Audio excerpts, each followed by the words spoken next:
Sehingga Nabi Muhammad SAW pernah menikahi seorang wanita yang kemudian Nabi menceraikannya tanpa pernah berkumpul dengannya. Ketika Nabi SAW ditanya kenapa menceraikannya, maka aku melihat perempuan itu enggak ada cobaannya sama sekali, enggak ada ujiannya sama sekali. Maka dengan itu menunjukkan bahwasanya dia adalah seorang wanita yang jauh atau yang tidak dicintai oleh Allah Subhanahu wa taala.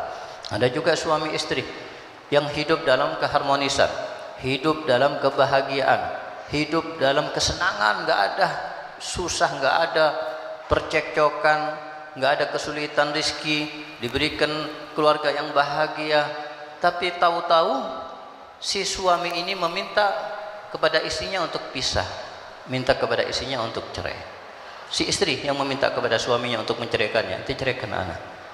Kaget suaminya, kenapa tahu-tahu istrinya meminta suaminya untuk menceraikan istrinya.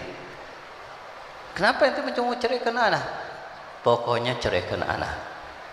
Maka ketika itu suami tetap nggak mau menceraikan, dan kemudian keluar dari rumahnya dengan keadaan marah. Dia susah, dia sedih. Ada apa? Dia pikirannya macam-macam, mungkin punya kekasih yang lain atau apa. Maka dengan spontan dia naiki, dengan keburu dia naiki kudanya, dia mau lari daripada rumah istrinya. Dan kemudian tahu-tahu suami itu terjatuh dari kudanya dan terkena batu di kepalanya yang membuatnya sakit. Sakitnya sakit parah. Maka di saat sakit itulah istrinya kemudian mendatanginya dan kemudian mengatakan, dengan ini ana nggak jadi cerai sama kamu. Ana minta cerai karena ana nggak lihat kamu ada sedikit pun ujian dari Allah Subhanahu wa taala. Maka dengan itu ana ragu apa anda suamiku yang dicintai oleh Allah apa enggak. Maka karena itulah. Tapi insya Allah kalian semuanya jangan mengharap ujian. Insya Allah bahagia semuanya. Jangan nanti pulang minta cerai sama istrinya.